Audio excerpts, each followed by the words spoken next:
to the last day of the Global Management Week, an international symposium that had the participation of professors from the US, Italy, England, China, and of course Brazil. Yesterday, we discussed the ways of entering the market of the electronic platform-based networked companies, how to make business in the electronic economy, and how the networked companies receive resources and constantly change to cause changes in the market. Today, we will finish our discussions talking about the future of the electronic platform-based networked companies. We will talk about the new trends of this market, in which sectors they currently act, and in which markets it is possible to expect new networked companies. To open our today's discussions, we have here in this studio Professor Ricardo Brito, Doctor in Administration by FEA USP, and Dean of IBS Americas. We also have here live with us Professor Luis Carnier, Professor at Getulio Vargas Foundation in the area of strategy. In today's board of international guests, I would first like to introduce Professor Jack Meek, PhD in Management and Professor of the University of La Verne in California. Hello, Professor Meek. Thank you for being here live with us. Our second international guest is Professor Keith Gosling from the California State University Northridge. He is also consultant in the marketing area and professor of the international programs organized by IBS in the California State University Northridge. Welcome to our panel, Professor Gosling. Thank you for being with us. We will also count with the participation of Professor Leonardo Benuzzi, economist by the Università degli Studi di Trento and professor of the Cuomo Business School, our partner in Europe. Good evening, Professor Benuzzi. Thank you very much for being here with us. Let's now open our discussion by giving the floor to Professor Ricardo. We will broadcast this panel until 11 a.m. New York time, and it will be followed by a Q&A session coordinated by Professor Ricardo. In case you want to send your questions or give your contribution to this panel, you just need to send us your message through the YouTube chat. We are going to have some minutes to answer them by the end of the presentation. To receive the certificate of attendance in this event, please do not forget to fill in the attendance list by the end of the lecture. We will post the link in the YouTube chat within 1 hour. In this very link, you fill in the form and evaluate today's panel. If you could not confirm your presence in the last 2 days, you still can do it in today's list. If you have any further questions, get in touch with our staff through the YouTube chat or the WhatsApp. And now I would like to invite Professor Ricardo to start the discussion. Professor? Hello, Julio. Hello, Professor Carnier. Thank you very much. A special greetings to our guest professors for this last day of Global Management Week panel. Professor Jack Meek, Professor Keith Gosling, and Professor Leonardo Benuzzi from Italy. It's my real pleasure to have you here. It's an honor sharing this last panel with you, professors. And for you that's watching us live, welcome back to the fourth and last day of the Global Management Week.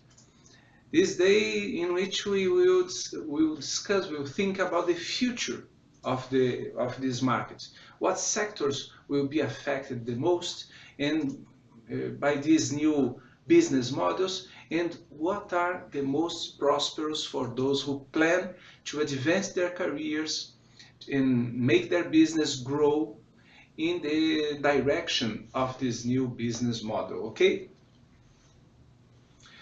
Only to recall a more general number here, an important aspect of our discussion is the access to the internet. The access to the internet is already large and it's growing in the whole world. Nowadays, internet access got even broader through the mobile connectivity and also through fixed networks, like the domestic Wi-Fi that we have in our homes. And this evolution, this change from fixed network to mobile connectivity, this happened real quick in the last few years. It was only in 2013 that the number of people accessing the mobile internet surpassed those who access internet through fixed networks in their homes. Looking there to the right side of your screen, in the top right, in the upper side of the mobile connectivity statistics are shown, and in the lower side is the fixed connectivity. While 49% of the world population already has mobile connectivity, the home access through fixed networks is stayed at 12%. And it might be not changing a lot because, of course, some houses will acquire fixed networks in the near future. But others will abandon the fixed networks to mobile connectivity in most developed countries. And the result of this expansion around the world, you can see in the map that is in your screen right now. In the developed countries, highlighted in blue, a small percentage of population still do not use the internet today. And now, regarding to the countries with an intermediate level of development that are in green in the map, a percentage that varies between 26 and 50% of the people in their countries do not have the habit of using the internet so far. Well, they do not have the habit because they don't want to or because they don't have access, all right? Well, the countries in yellow are in a much harder situation, with a number that varies from 51 to 75% of people not accessing the network, the internet. But of course, naturally, the most acute problems are in countries highlighted in red. In red, we see the countries in which more than 76% of the population do not use internet until today. But the good news is that the infrastructure for having access to the internet is growing and becoming of a better quality. The United Nations projection is that the availability of the internet, mobile access internet, reaches about 6 billion people this year, considering both 3G and 4G. And if you look at the chart that is in your screen right now, this darker blue stripe is the number of people that live in regions where the 4G is available. Is more or less around 3.5 billion people. And on the other hand, the 3G internet is available for around other 3 billion people, represented in this intermediate blue stripe here in this chart. And the number of people that are only accessing internet through 2G internet has been falling and today doesn't reach 1 billion people. Well, it's still a lot of people, but the mankind is quickly advancing this subject with the rise of the mobile connection to the internet. Nowadays, cell phones are, of course, still used for talking, but 90% of the usage of the smartphones is dedicated to the apps. Today, the users of the main platforms like Android and iOS downloads almost 9 new apps per month, according to a Business Insider research. This number has been kept stable in the last few years, and it seems that it will remain this high level. This shows that people, although they already have an enormous amount of apps downloaded in their cell phones, they keep on being interested in finding new solutions for sometimes for entertainment and for other use. Now let's see a number that might scare you. It might scare you for sure. The number of downloaded apps in the world has been rising a lot. We left from only in quotation marks, of course, only 2.5 billion downloads in 2009 to 180 billion downloaded in the world last year. And this year, the projection is of a 24% increase. And in the next year, we might get near the 270 billion downloads. Incredible, isn't it? In other words, if you still are a little skeptical with this market, thinking that all of this is something of a lesser importance, you can put your skepticism aside and plan how to enter this universe, okay? Well, it's natural that within these apps, the most part of the use is for leisure or for communication with friends, the social media, etc. But a research from Ipsos in the last year showed that 20% of the people open at least once a day a commercial related application to buy or sell goods or services. And in a silent manner, another revolution is happening in parallel to the evolution of the apps used by people. It's the called Internet of Things, in which the app exists to put machines into contact. There aren't two people talking or a person interacting with a system, a machine. There are two machines interacting with each other, exchanging information and developing process sometimes. In this chart, we notice that the developed countries are way ahead of the others in this aspect, when with an emphasis in the Northern Europe, the Internet of Things in Sweden, as an example, already represents 50% of the numbers of connections between people, followed by New Zealand, where for each 100 mobile connections, already 20 connections machines to machine exist, or M2M, machine to machine. But it is not all good news here. In the time of preparing your business plan and upload your app in the App Store, it's better to do it well. According to Google data, 25% of the apps are never opened, never, not even once. And 26% are only open once and left behind. In the same research, Google informs us that 90% of the apps are abandoned by the users in the first 30 days of use. And I hope that you don't want your app in your statistics, right? Now let's begin to think in the future then, starting with what will happen to the traditional companies. Of course, that all of this speculation, it's a forecast exercise, but the researchers that are dedicating themselves to this subject come to the following conclusion. The more solid business with a higher reputation will have to fight for the positions, considering traditional companies, living together with the trend of losing growing shares of their markets, and of course of their profit too. And then come the small and medium business.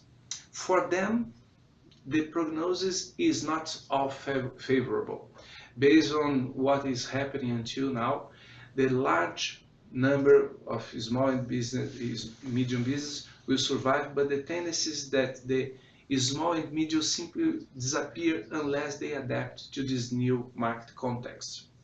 But there is a third group of companies, a group that contains small and large business, but we are talking about here about the flexible companies, whose managers can comprehend in time what is happening and evolve to enter this new way of doing business.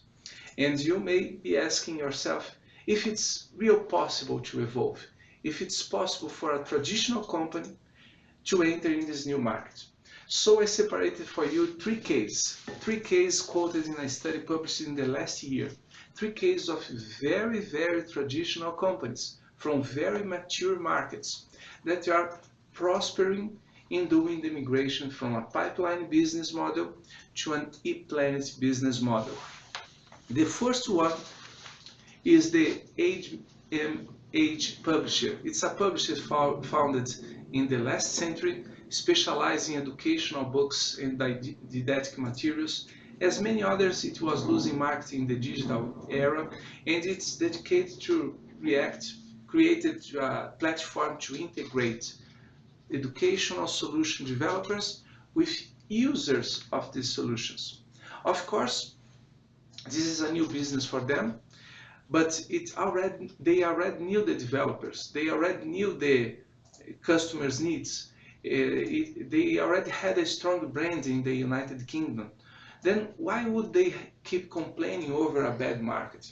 They went to fight and are being the first example that I want to give you today of a traditional company that evolved to an e-planet format, all right? But there is more.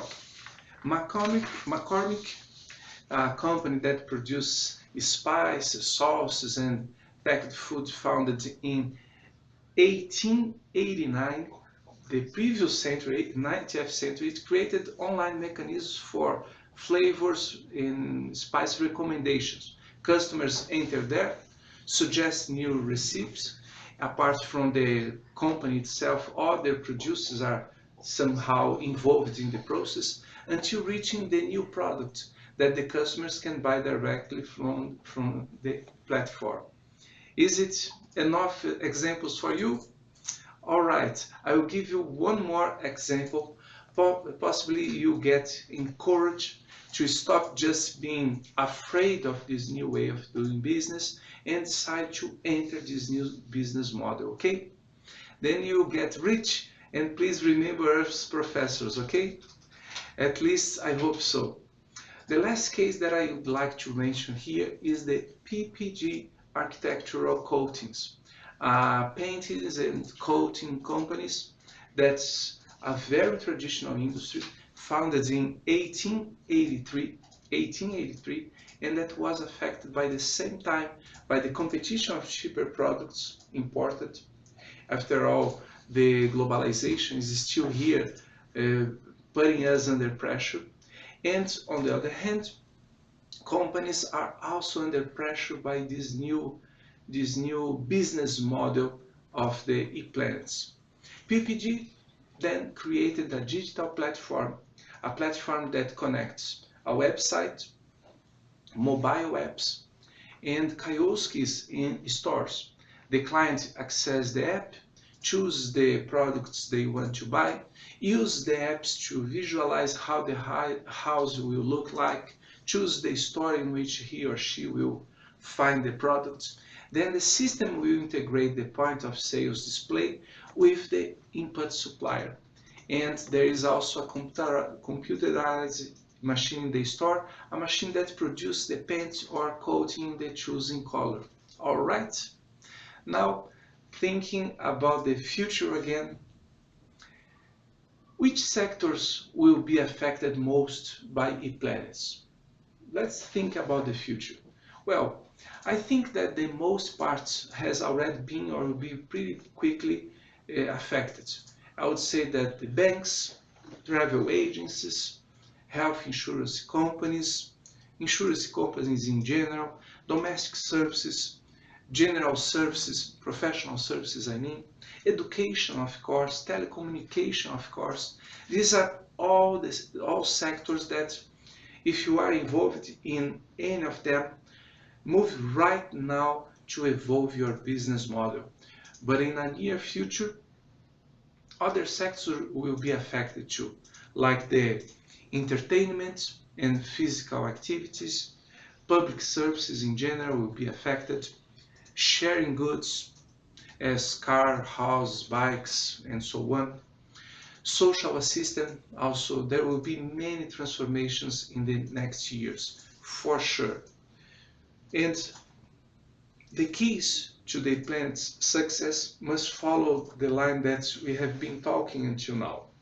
Simplicity of the use, focus on the resolution of real people and companies' problems, fostering to the corporation benefit members, support social network logics, and in the sharing of resources, generating savings for the participants. And of course, you will not forget, creating an e-planet doesn't guarantee anyone's success, but creating an e-planet and forgetting the laws, forgetting the network members also should prosper, forgetting the society as a whole, it guarantees future problems for you, all right? But exactly in order to avoid them, we will now learn with our invited specialists. And the first one that I will invite to participate here for our discussion is Professor Jack Mick from the University of La Verne in California. Thank you very much, Professor, for your kindness in participating in our event. One of our concerns caused by the emergence of new e-planets is their impact over the public management, over the urban management. We have with us a great specialist in this area, Professor Jack Mick, and I'd like to take advantage of his expertise, your expertise, Professor, to ask your opinion about it. Professor, the planets inside of their resource sharing aspect, are they well received by communities, or are there worries on site, Professor?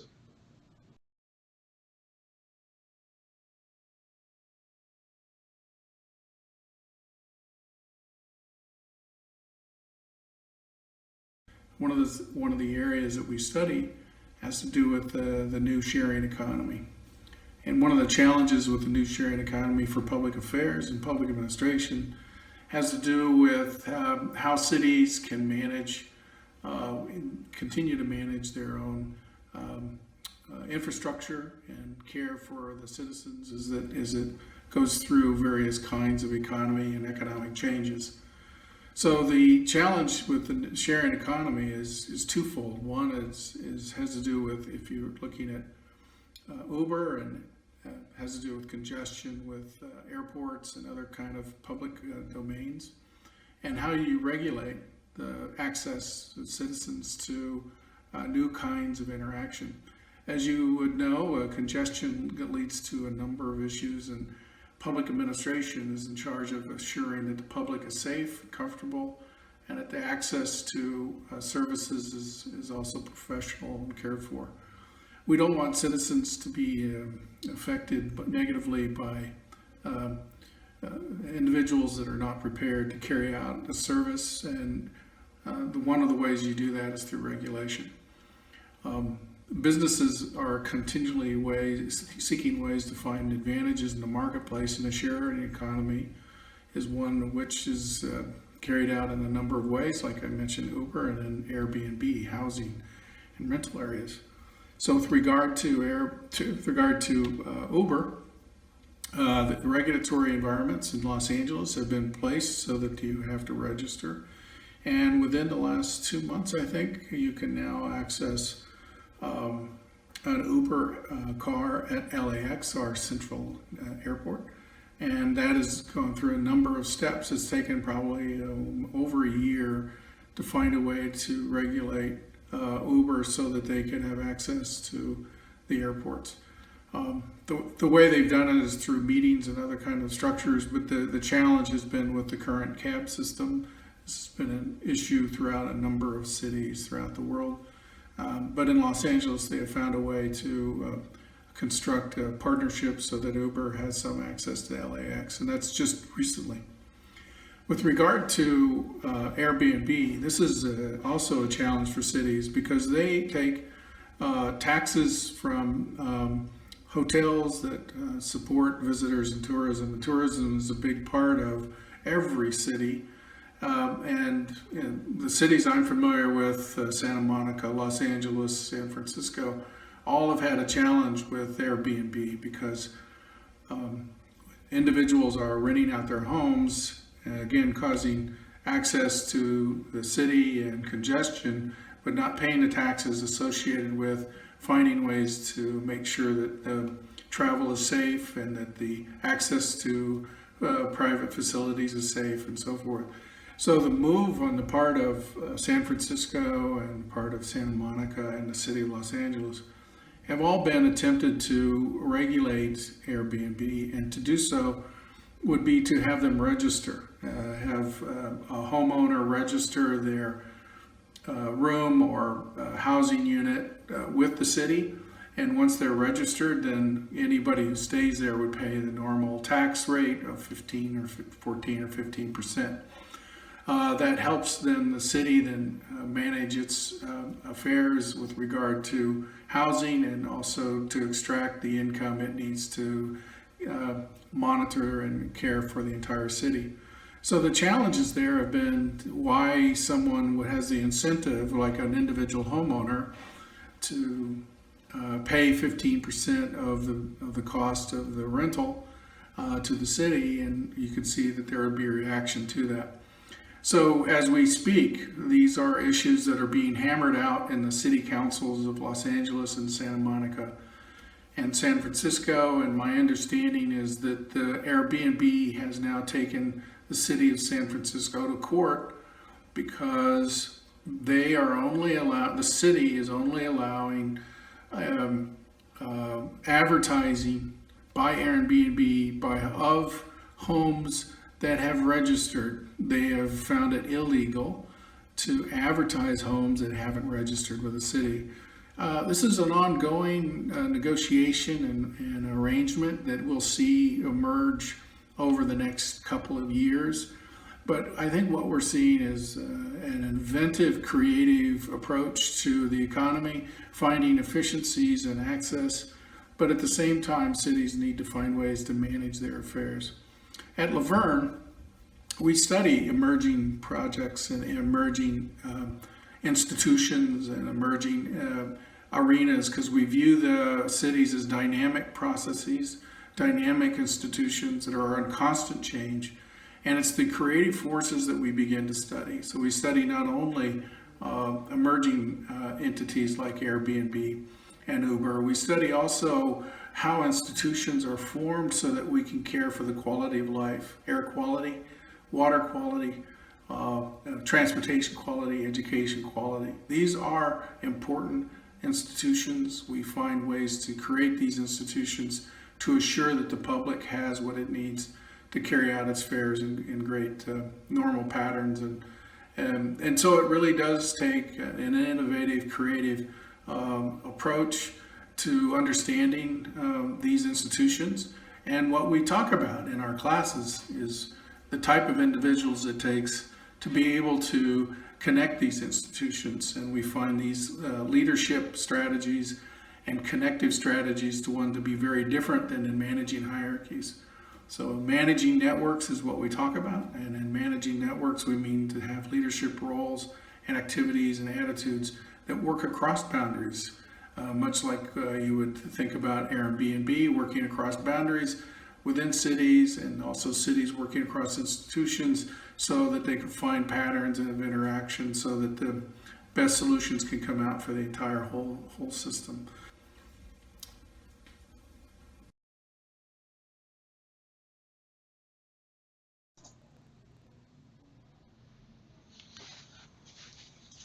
Thanks, Professor, for participating here with this seminar.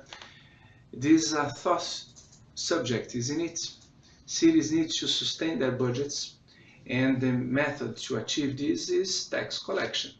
I invite now to help us Professor Keith Gosselin to join our conversation from the International Programs of California State University, programs coordinated by IBS Americas. Hello, Professor Keith, one more time. Thank you for your participation in our debate. We would like to know your opinion over the future perspectives of the e-plans, especially over the potential conflicts that these companies might face, not only under the legal viewpoint as much as the social viewpoint. Okay?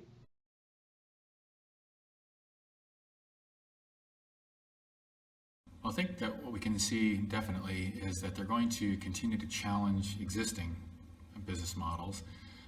That if you're a company in an industry that perhaps hasn't been touched by this new type of platform, that you could probably expect it to occur soon. So I see a widening into different industries of this type of business model. And I see that people will be looking for industries and markets where this hasn't yet been the case. This new type of business hasn't entered. And so we see success of companies like Uber or Airbnb, where they are changing the industries, they are challenging the industries, and people are making money off of it. You're going to see an increased interest in developing models that will challenge models that really have gone unchallenged for many years, decades, possibly even as long as 60, 70 years. So I see an increase in this type of e-platform. Legally, it's pretty obvious that what we're seeing is in an established industry that hasn't been touched by this yet, there are many regulations that exist. And as a new platform like this comes into place, as a new business model comes into place, laws are going to have to evolve with them. In the meantime, however, it's going to be messy. It's going to be ugly. A good example would be Airbnb. And Airbnb is currently in a challenge with the city of San Francisco, where Airbnb first launched. And the city is now requiring Airbnb to require the short-term renters of their homes and their properties to adhere to the laws that govern hotels and bed and breakfasts. So the current industries are going to require that there's an even playing field legally with these new e-platforms, where they've been able to skirt many of these regulations. For instance, Amazon.com for many years didn't have to require any kind of state taxes to be collected when they made sales, because quite frankly, nobody knew where Amazon.com really resided. It was a new business model where I wasn't sure if it was the headquarters for Amazon, if it was where the website was hosted. And because of this complexity, the regulations had to catch up. Now, of course, Amazon will require state taxes, which puts them on an even playing field with the traditional retailer model. Same thing with Airbnb, that they've been able to skirt a lot of the regulations that the hotel industries and the hospitality industries have to adhere to, which reduces their costs and allows them to get away with a lot more. So in terms of legalities, there's going to have to be new laws evolving over time, and then questions about existing laws and whether or not they apply to these new business models.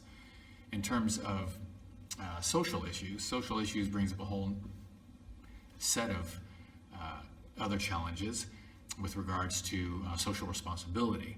Many of these new business models, again, Uber being a good example, solve many of society's issues with regards to congestion, the number of single person cars that are on the road. If we can actually have people helping other people get to point A from point B by sharing a ride, it's going to reduce the number of cars that are on the roads. That reduces pollution, that reduces infrastructure congestion. These are all good things from a societal standpoint, and I think everybody would feel that that's a very good byproduct of these new platforms. The problem, however, is that they're now using contractors. And when you're using contractors, these are no longer employees. If they're not employees, they don't have to provide health benefits. Health benefits is one of the issues, especially in the United States, that's a hot topic right now. We want everybody to be covered with health benefits.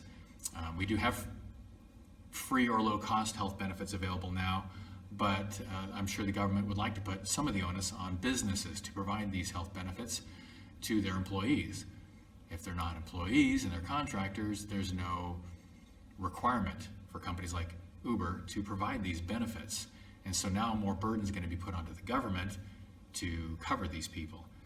That's not really following along what society really wants. There's also the issue of part-time work versus full-time work. Taxi drivers have full-time jobs. These are people who make their living doing this. As the taxi industry becomes less of a viable business model in lieu of things like Lyft and Uber, you're going to have more people having part-time jobs. Part-time jobs is not the goal of our economy. Unemployment rate might go down, but at what expense? Is it more people are doing part-time jobs, or there's also the opportunity for people who already have full-time jobs earning extra income, which puts more money in the hands of fewer people. Again, something that our society really doesn't want. We want more employment, but more full-time employment. We also want a spreading of income equality in our society, as I'm sure every society wants. But if Uber takes off and is actually rewarding those people more willing to work a second or third job just to get more money, that defeats the purpose. So I think in terms of societal issues, there's a lot of things yet have to be worked out. On one hand, there's a lot of benefits. On the other hand, there's challenges to what society really wants.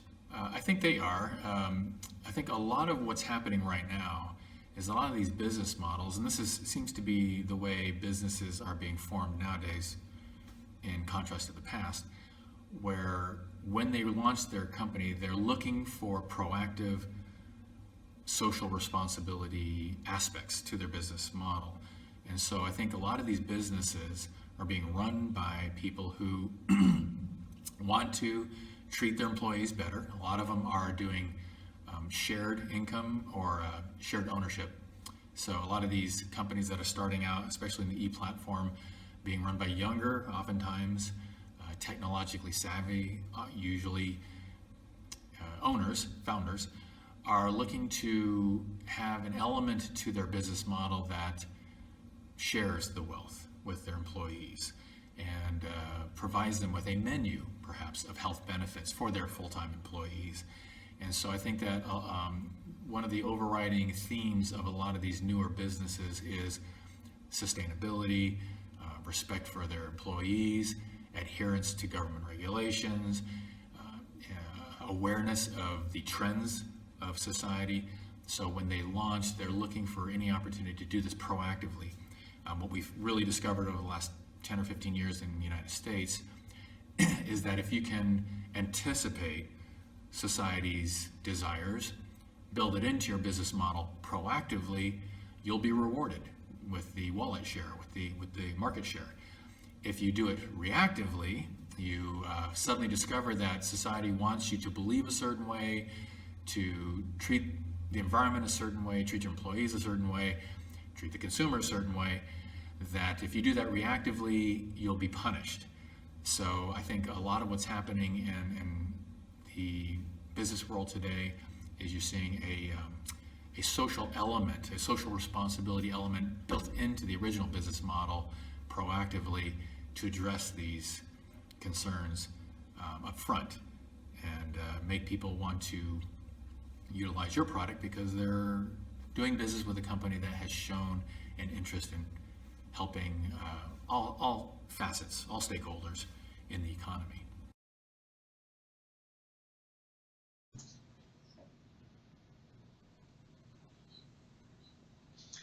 Thank you very much, Professor Keith.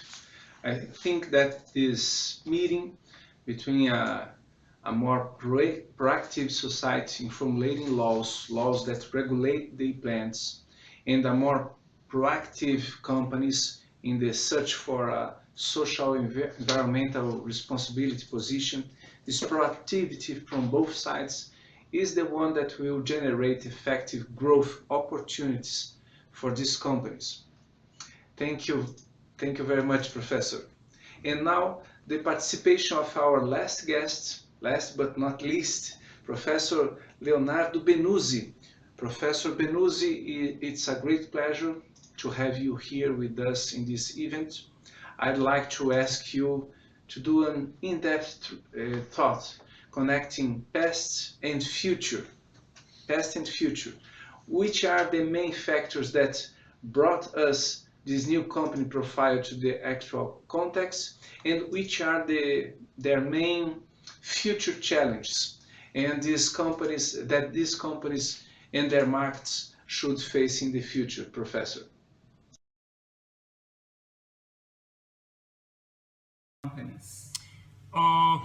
I would say that general technological enablers of these companies are, of course, the internet, but this is trivial. What also is a technological enabler is the ability of the people of dealing with such companies. So people are getting more and more used to deal with companies and interacting through apps via to companies. So in the past, you were really good at going to a shop and buy stuff and pay for them. And nowadays, what you're good at is download an app and decide that you will trust the app for transportation, for renting the flat for the vacations, and so on and so forth. So this trust is also an enabler. It's not a technological enabler, but is a really strong enabler. I will say that in the future, the very companies that are king in the markets today in the Western world will have to reconquer it. Every big company today is alive thanks to a particular set of administrative vacuum. So there were no laws, for example, on social networking data. So who owns your data? This is a question that we are starting to ask ourselves now. Can you sell your own data? I mean, they are making money out of it, selling the data that you provide them for free. How is that possible that you cannot sell them? Or in other terms, what happens if there will be a law that says the data that you provide a company is your own and you are the owner of them? And if the company wants to sell it, they have to ask you. So when a law like that will be enforced, the company will have to reconquer the market that they have today. In the same fashion, what happens when we say that there is no lock-in anymore? So right now, everything you put on Facebook is on Facebook. You cannot say to Facebook, I want to take everything out and put it on another platform, right? Because there is no such thing as an exit strategy for all your data. What happens when a law will say that you will, as a company, if you want to provide a social network, you can do that, but you will have to provide an exit for all the data that the owner of the data have. So basically the idea is, what happens when Facebook will compete with another Facebook, and on what term it will compete, on what kind of services? It will be the cut of the money that you will get back. It will be additional services. So when you ask me what kind of market the giant will have to fight for the future, I will say the same market they are king at today. So Western Europe, Western world, basically. I would say that the trend here is trying to get as big as possible. So trying to be the ace of all trades, trying to become the application, the website to go to for doing everything. So Amazon used to be the place in which you go and buy a book. Today you can buy a sink, for example, and you can buy the guy to come and set that up in your house. So in the future, if you think about it, why Amazon should stop there? Nowadays, they are not only providing to you a TV series like as entertainment, they are also making the content. So where does this stops? Where does Amazon says, that's not part of my business. I'm not interested in selling that. And so every single company, from Apple to Google to Facebook, Amazon, they will try to become the everything of your life, the platform that does it all. And if you think about it, Facebook is in a good position. They own 4 of the 5 most downloaded apps right now. And you spend a good amount of your time on a Facebook digital world, right? It can be Facebook, it can be WhatsApp, it can be Messenger, Instagram. So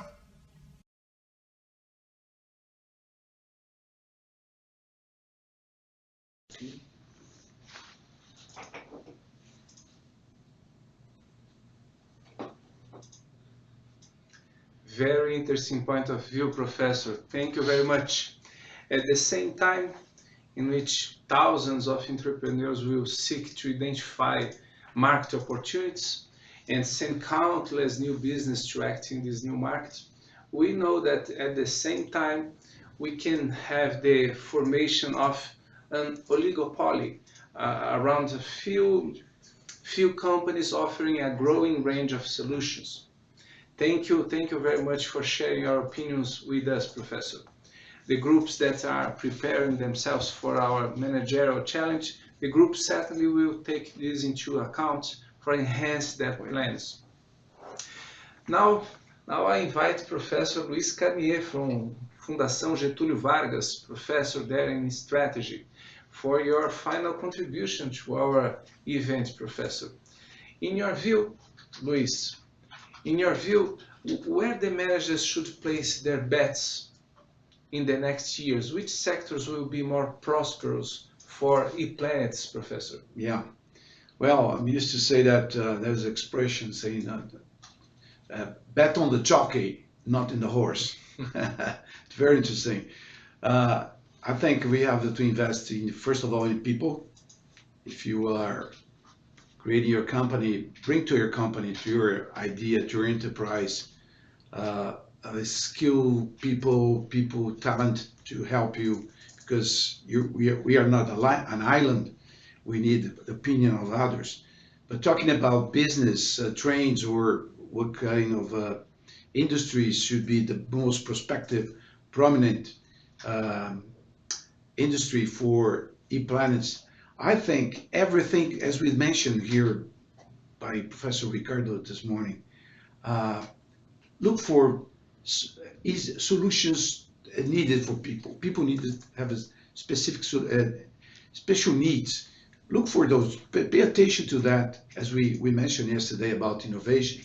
You must be curious. Okay, pay attention what be the needs of people. They need more, and try to find easy solution, because don't complicate things, because even though we are in a complex world, we have to look for simple, something very simple, because we used to say in strategy, everything you have to explain doesn't work. So it must be easy to see, the value is there, people who take a look in your solution, in your business, okay, it's easy to understand. That is, talking about industry, what kind of industry? Services, information, education, everything related to human necessities, I think we be in this direction, right? So, but don't forget also business that you can develop in the business-to-business industry, which is very, very important. I think would be easier. One of the questions yesterday was, what's best? Have a startup from zero budget and then create a company, or join existing company and create ePlanet? My opinion is, if you have a brilliant idea, okay, go ahead. But try your idea having the assistance of a concrete word, a concrete company. I think is the most important thing. But don't forget, you have to look for easy solutions, easy to see, easy to perceive it. This is the recipe for this, I think. So we should be looking for the claims of our clients, being final consumers or even companies.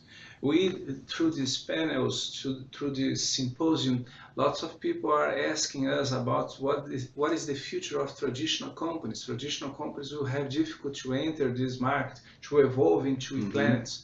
Perhaps a good idea is observing their difficulties and creating ePlanets in which traditional companies could offer their services. Solve those problems. One thing that was mentioned here, for example, that applications, apps for recipes, new recipes that you mentioned.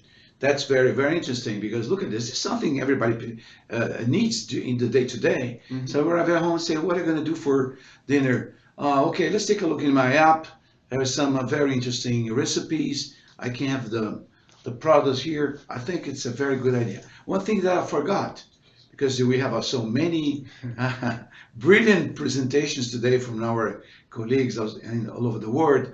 But one thing that Professor Ricardo mentioned is the number of apps that are being launched every day. But on the other hand, most of them, 90%, were never being opened. You wanna do a test, for example. You're gonna something for you to test. Take your smartphone and take a look at all the icons you have in the smartphone, and tell it for you Frankly, be How honest. many, Be how honest. many that are really is? How many times you open those icons to see Yes. what's going on there? Mhm. That's it. So if you have that in mind, think about what is going to happen with your idea when you're out in the market. It's a real challenge. It's a real challenge for you. So don't look for things that are really needed, because a lot of things that we see, there's no use, Mhm. or at least there's no perception of use. Mhm. Right? That's it. Great, great, Professor. Thank you very much. And that being said, we'll close this first part of our last day, thanking the professor, the international professors that join us today, Jack Meek, Keith Gosselin, Leonardo Benuzzi. And also thank you, Professor Carnier from Getúlio Vargas Foundation. Thank you very much for being with us this whole week. Oh, yeah. Would you like to address a few words for them? Just a goodbye? Well, yeah, that's we're intimates now, right? Because we came every day here. 4 days. 4 2 days, hours a 4 day. days, 4 days, talking to the world, and you with us here, keep a company for us. Thank you for your company. Thank you for your attention. And our program doesn't finish here, because you're going to send a lot of questions all the Yes. time. And we'll be now connected forever. Huh? And probably we will meet you again in another program, probably another training program that we developed at IBS here in Brazil and in English. And it will be really pleasure to be with you again next time. Thank you very much. Thank you, thank you. And in just 1 minute, we will be back here in our Q&A session, question and answer session, to answer lots of questions that are coming here, both by written form and also by video. I invite you to tape your video and send through WhatsApp for us to see each other and answer better your question. And I have a great news for you. You know that part of the activities of this Global Management Week is organizing the managerial context, an opportunity for you to form a group, discuss how to evolve a project for e-planets in your country, in your region, in the specific needs that you can identify in the markets that you know. It can be a newborn e-planets, or it can be an evolution of a traditional company into this new global business context. So you have until next week, until October 20, to enroll, to subscribe your group to participate in this contest. It will be an opportunity for you to have a talk to your colleagues, discuss this, evolve ideas. It can be also an opportunity for you to create a new business for you, opening new career opportunities for you, or at least if your idea has value, you can earn a scholarship for you and for your group members. So join us in this managerial contest. It will be an opportunity for putting in practice the ideas we have been sharing this whole symposium. All right? So join us. And our break is real quick, just 1 minute. We'll be back here for our question and answer session. Thank you. See you there.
Hi, we are back here to the Q&A session of this panel.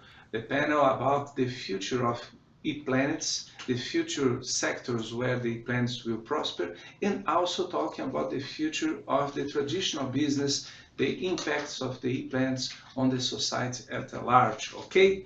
So I have several questions. I will not be able to read all of them. It's a lot of questions, but I did my best to summarize, to group them. I will read them as much as I can, but you can still send your question. Please grab your mobile, grab your iPhone, record your question and send it through WhatsApp for us, okay? So my first question comes from Malawi. Miss Mariana Kumvula Banda asks, are the local people considered, especially in rural Africa, when it comes to dynamics of revolution of technology? Thank you for sending your question, Mariana. I think so. I think that the most needed people, the people that has more necessities to be somehow attended, will be the focus of several solutions, several apps that will emerge within the next few years. Because if they need more, they will use more the solutions that are provided to them. If these people are involved somehow in production and consumption and have difficulties to access these products, to sell their services, etc., apps will be perhaps the best solution for them to be involved in this new context. Okay, thank you, Mariana from Malawi, for sending your question. Now I have a question from Uganda. Mr. Fred Kakairi asks, what are the possible consequences of this global change on job security?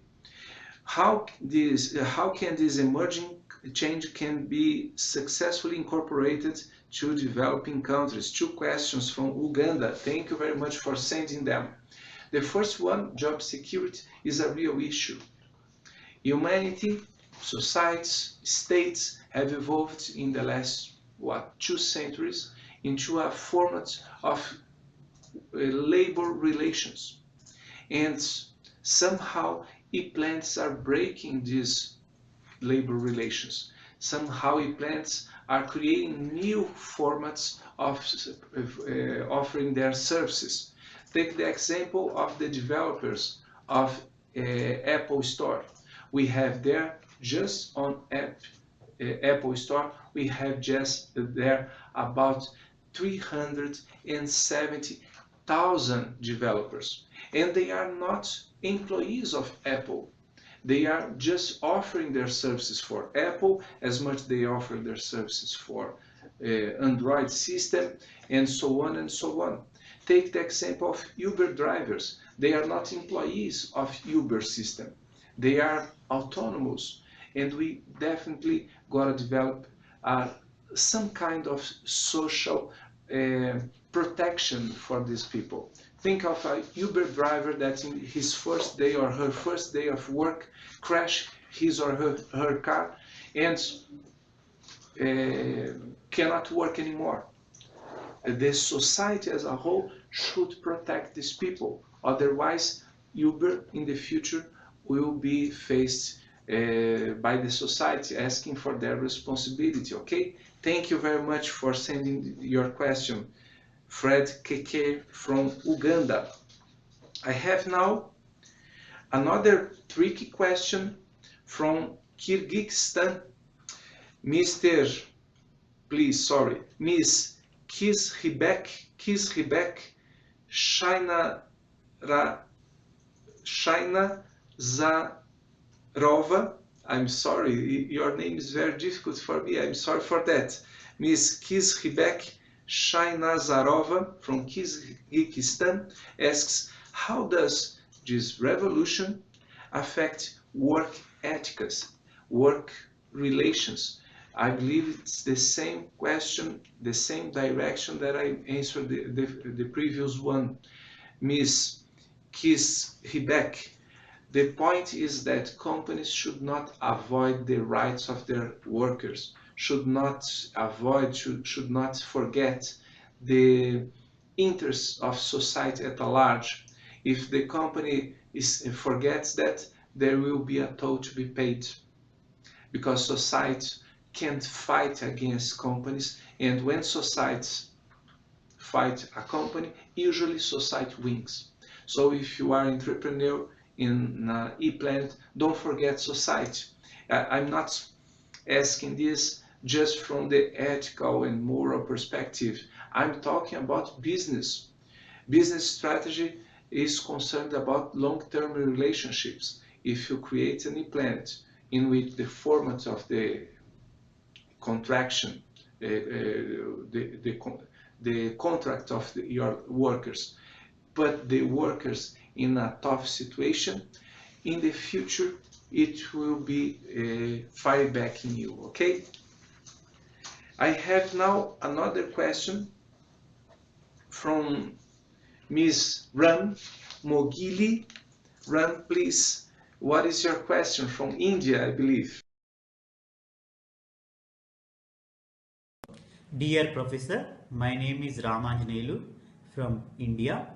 My question is how the mobile revolution can make people to access of financial services in emerging economies, especially in India, where mobile proliferation is 93%. Thank you. Thank you, Mr. Rand, for sending your question. It's a very intriguing one. You know that emerging countries have difficulties in terms of their financial services. Their banks, their financial system is not as solid as it should be.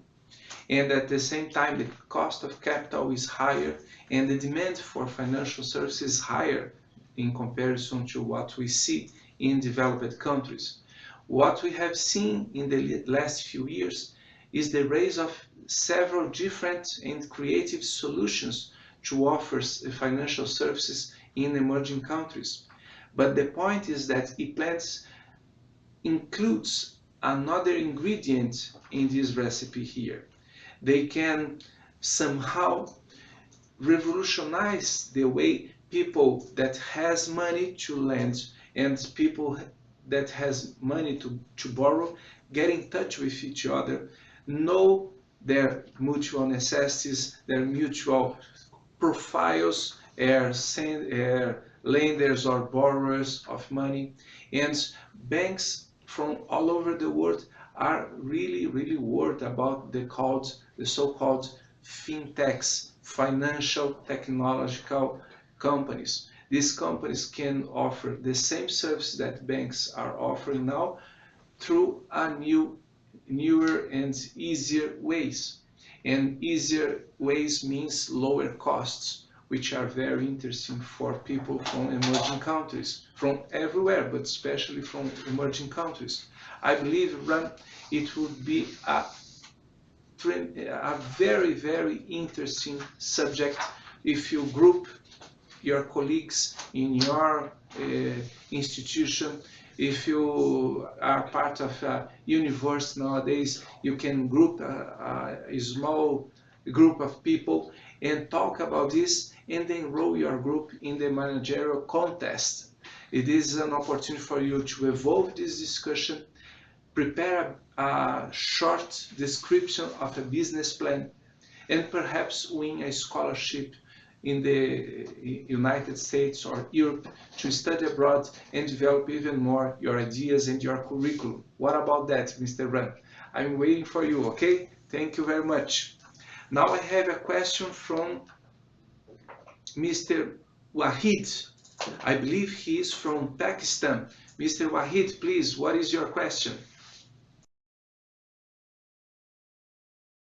Hello, greetings and thank you to the panel for this management week. Today my question is that have you talking about the ePlanet economy and its future. So I want to ask that can the Islamic economy system affect the ePlanet, or can it be good to use? Here in the Islamic economy, we talk about things without interest. So, can these two things be related? Thank you. Mr. Wahid, thank you very much for sending your question, because sometimes people think the global economy is becoming smaller, is becoming equalized, homogeneous, with the same products being sold to people from all over the world, and this is not what is going on. There are lots of criticism regarding to the idea that just one product in one format can attend the demands from different cultures, different economic systems. In the last 10 years, companies have learned that global business is about to globalize its products as much as they can, while trying to customize their products, their services, as much as they need to attend the specific characteristics of each market.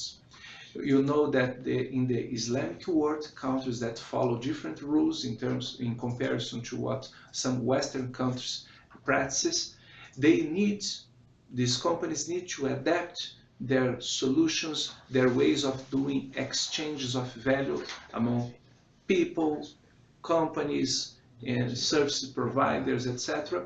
They need to adapt this exchange of values to the characteristics of each country. Okay? Thank you, Mr. Wahid, for sending your question. I now have a lot of other questions sent in written form here. Oh my gosh, I'm trying to summarize because there are lots of them. I have now a question from Australia. Mr. Ashan Migoda from Australia asks, with artificial intelligence becoming smarter day by day, how will the future of technology look like? Will it have more robots than people in workplaces? Well, Mr. Ashan, I believe within the next 10 years, everything that we are talking today will be outdated. There will be more technologies available for people to connect to each other. The way we interact by selling or buying goods or providing services will be different than now. Think of the example of this game, Pokemon Go. It's a kind of very, very simple, I would say too much simple augmented reality, and it was a tremendous success. I'm pretty sure that from this success, thousands of developers are getting crazy developing solutions that use augmented reality to apply for as many as necessities that they can think of, from the public services to private companies, from banks to personal services, from entertainment to communication, and the artificial intelligence will be also a place where we will see a lot of development within the next few years. It will help the end-to-end, machine-to-machine connections getting smarter, getting more efficient, offering new perspectives for the economical development of mankind within the future years. Okay? Thank you very much, Mr. Hassan from Australia, for sending your question. Now I have a question from Rwanda. Jean Dedieu from Rwanda asks, I would like to ask if the benefit company may not pay an amount of a certain percentage to the loser companies, to the traditional companies, in this battle between e-planets and the traditional companies, if the e-planets should not pay a toll to the traditional companies by prospering in the market. I believe, Jean de Dieu, very difficult this idea to be implemented, because it's part of the rationale of the capitalism economic system that two companies will battle in the field following the law, following the ethical procedures, and the consumer will take the decision who is the winner and who is the loser. The e-plants are subordinating, creating problems to traditional companies because they offer pretty much the same services, they offer pretty much the same ideas, but in a more efficient way. Customers can buy faster, they can buy at a lower cost, and of course, if the customer is deciding who is the winner, the customer took the responsibility for what is happening in the competition markets today, okay? Thank you very much, Mr. Jean Didier from Rwanda, for sending your question. Now I have another video from Mr. Amine. Let's see what is your question, please, Mr. Amine. Hello everyone, I'm Amin and I'm from Morocco, and I would like to thank you first for inviting me for those panels that I found very interesting in terms of the topics that will be discussed, especially nowadays that the e-planets or even like the e-commerce are going kind of global, and it's becoming a real industry where a lot of companies operate, and those are totally new markets. So those, for me as a business major student, those are kind of very interesting topics, and I'm very glad to bring my contribution via questions. So my questions are more related to the cultural side. So here in Morocco, for instance, customers try to trust a brand or a company or even a store via kind of touching points with the personal and the staff. So basically, if they want to buy something, they should gain the trust of the brand itself by going and having kind of discussions with the personal, have a good welcoming, a good service, so as they can just, you know, ask about the features of the products they want to buy, ask about the facilities and stuff, so as they be able to buy with more confidence. So in the kind of industries operating via internet, the touching points between the customer and the personal are very few, especially that culturally speaking, a lot of countries or a lot of people in cultural countries, maybe emerging markets or even poorer countries, especially in the Middle East and the MENA region, they try to rely on those kind of communication between the personal and stuff and the customers themselves. So basically, for example, Airbnb or Uber or any other kind of industries or companies operating via internet, we don't have usually this kind of touching points that are very important. So culturally speaking, my question is there any approaches that can be taken into consideration by the companies operating via internet so as they can develop a...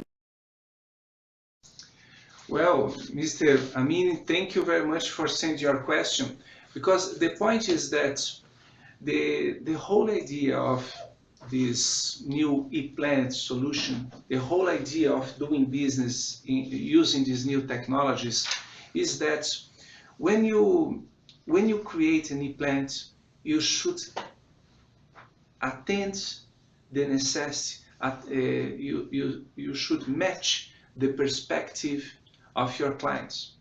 It doesn't use, if you create a solution which is great technologically speaking, but your consumer doesn't like it. Your consumer don't feel comfortable of using these services in the way you are offering.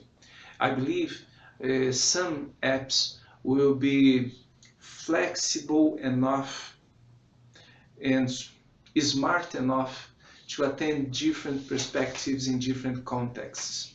But in some case, you'll be asked to create different solutions for different market contexts, okay? Thank you very much for your question. Amini from Morocco for sending your questions. Well, I now have another question from Poland. Miss Pauline is sending a question right now. Let's hear what you have to say, Miss Pauline from Poland.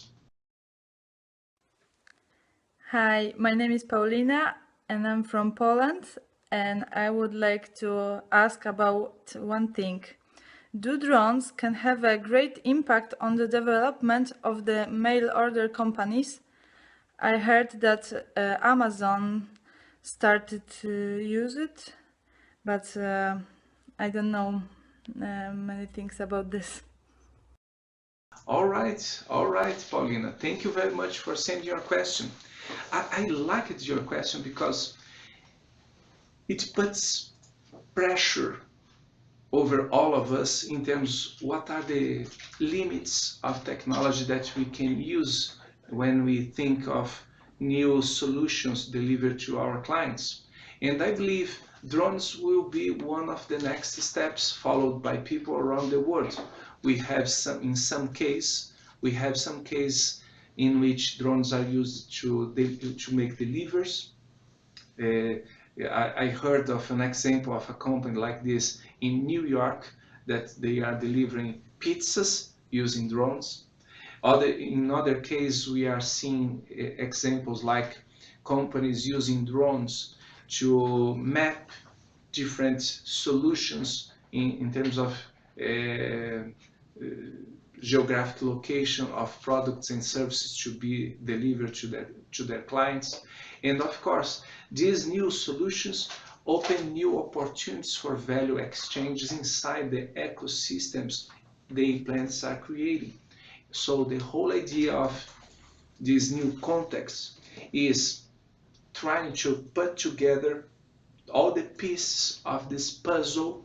Let's consider this a puzzle in which you want to create a new ecosystem in which different profiles of clients, different profiles of service providers are living together in an ecosystem of an e-planet using the connectivity solutions, using other technologies like artificial intelligence, like augmented reality, and try to realize what are the possibilities that we can offer for the individuals and companies that are living in this new ecosystem and how they can benefit out of it. Okay, thank you very much for sending your question, Ms. Paulina from Poland. I have now another question from Cyprus. Ms. Lily Adeola from Cyprus asks, does governments and politics play any fundamental role in helping the traditional block-based companies? I think so. I think governments and politics should pay attention to the necessity of traditional companies to evolve into e-planets. Probably it will speed up the economic development of the country. Think of what Professor Ying Wu was telling us yesterday. When several companies start reducing their necessities of resources by using new technologies, in terms of the macroeconomics, it affects positively the development of the country because it reduces the necessity of leverage for the companies, it releases more resources for other companies to be structured. So we are talking something that are not all, which is not only of private interest, but also from a public interest. And if it comes to a public interest, the governments and the public sector will be involved somehow. Okay, thank you very much for sending your question from Cyprus, Ms. Lily. And now I have another question from France. Ms. Charlene Willig from France asks, LinkedIn being now a part of the Microsoft empire, what are the consequences for recruiting online business and platforms? Do you think the consequence will be positive or negative, and to what extent? Well, Charlene, economists will be asked to revise their theories regarding to the monopolies and oligopolies. Monopolies and oligopolies have been considered a negative aspect of the economic development within the last 2 centuries. But what happens now is that from one day to another, overnight, an empire can be built and can be demolished. Think of the example of Google. Google is now the biggest search engine in the world, almost a monopoly. But 10 years ago, it didn't exist. And 10 years ago, there were other monopolies like Yahoo in the market. Tomorrow, a guy could be creating a new format of search engine and destroy Google and create another monopoly. So the idea of the monopolies should be taken to revision nowadays. We see the e-plans forming what we call permeable monopolies. Monopolies that people can join for free instantly, raising a monopoly overnight, and the other day they can depart from it, destroying the value that they were creating the day before. So it's a tricky new question that should be addressed by economists and other specialists around the world. Thank you, Ms. Charlene Willick from France, for sending your question. I have now another question from Liberia. Frederick Carmock from Liberia asks, please explain what will be the short-term effects due to the change of technology in our traditional economy? Well, Frederick, I believe we are seeing the effects. People are buying more international goods. They are interacting more with their friends to learn about other people's experience with new products. The effect of these social networks is huge in human relations in general. So all traditional business were affected at a certain degree, were affected by these new trends, and will be even more affected in the long run for sure. Okay, thank you very much, Mr. Frederick from Liberia, for sending your question. Now I have another question from Tanzania. Mr. Neema Robert from Tanzania asks, will e-plans have a chance to address the challenge of geographic proximity completely in the near future when considering international business? Well, for sure, Neema, there will be, and there is being, a boost in the international exchanges. Alibaba is growing exponentially. It just reached the Walmart levels in terms of international revenues, and it's a very new company, just using computers to run their business. And the perspective of the growth of these new companies is that companies like them can make it easier for suppliers from everywhere selling their services and selling their goods for buyers from everywhere. This is the whole idea of an Alibaba solution and other e-planet solution, and it will increase the proximity, it will reduce the distance between suppliers and buyers from all over the world. Okay, thank you very much for sending your question. I have now another question from South Africa. Ms. Mercy Dada asks, what is the future of digital marketing? How can these methods be optimized for sustainable economy? I believe, Mercy, that the digital marketing, the business communication through virtual solutions will be growing fast and fast in the next few years, as at the same pace as we see the intensive growth of use of social medias, of other apps that put people online to exchange ideas, opinions, etc. So the old format of a marketing effort, like we create a message and spread our message to thousands, millions of clients, it will be in the past. The interaction between people, the exchange of experience will be probably replacing the old formats of marketing. Okay, thank you very much, Mr. Mercy from South Africa, for sending your question. And now, oh gosh, so many questions. I have here a question from Wielka Britannia, Mr.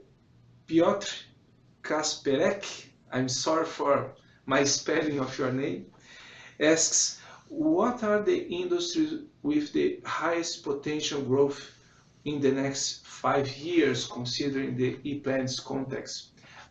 I would place my bet on the financial services. What is a bank? A bank is an institution that puts together those who have money with those who need money, and they guarantee the process because these two people don't know each other, they don't trust each other. When we see the rise of these new apps that helps people to trust each other, to know each other, evaluate each other, it will make easier for people to get money out of it. And these solutions will affect strongly the financial services that as we know today, okay? It's just one idea, but you perhaps have other ideas. I'd like to hear your ideas, your new projects of e-plans. Perhaps you could join us in the managerial context, preparing a business plan of a new e-planet, and win a scholarship for yourself and your group. Okay, thank you very much for sending your question. And now I will try my best. We are running almost out of time. I will try my best to answer the questions you are sending now live through our chat. Please, Mr. Julio, help me here. Let's go then, Ricardo. The first question is from Mr. Luba Taco from South Africa. And he's asking, what are the major threats to any planet? I believe the major threat is forgetting the society's needs. Usually, every manager, when he or she is thinking of its own business, they think on the relation between the company and the client. But we have a society. Companies are emerging in a micro and macro environment, and these relations surpasses the limits, the borders of the typical relation of client-supplier. If we forget the laws, forget the ethics, forget the necessities of the state, the government, it may be a city government or a federal government, when we forget that, we put at risk the society initially, and we put at risk our investment, because the society will fight the company, and society usually wins the fights that they take against companies. So the most challenging aspect that I would mention is forgetting the stakeholders' interests. But of course, when we think about creating a new e-planet, creating a new solution for the market, we gotta be smart. We gotta offer something valuable for them. Otherwise, our new app, no matter how amazed you are by your own creation, your app can end up being forgot by your recent new users, because you see the statistics. 26% of the apps are never used. 50% die in the first month. 90% die in the first year. So be smart. Pay attention to what your clients want, to how to create exchanges among different kinds of participants of your ecosystems, and don't forget the society as a whole. Okay? Thank you, Mr. Luba from South Africa, for sending your question. Please, Julio. Now, Mr. Oaktanse Batai. Is economic efficiency and social equity really attainable in any economy? Well, Mr. Waktan, I believe this is the objective. Otherwise, the company will not survive. If it offers a solution, a service, a product which is not better than the previous ones, or a solution that it's not faster, easier, more lubricated relations between a customer and a supplier, your solution will not survive. And thinking of the major aggregated in the economy, when every individual, being a customer or a supplier, try to offer better and better solutions that optimize the use of resources, etc., the society as a whole, the economy as a whole, will be evolving. This is the logics that I think will be sustainable also in the context of the e-plants. Okay, thank you very much, Mr. Oktan, for sending your question. I'm sorry if I'm not pronouncing your name properly, okay? Now, Mr. Junaid Ahmed from Pakistan. In the future, is there any chance of the game industry to be affected from the planets? What industry, please? The game industry. Well, Mr. Hunay, I believe the game industry was really affected. Think of the case of Pokemon Go. I know, as a matter of fact, I learned this week that Pokemon Go was not allowed in every country, including Pakistan, I believe.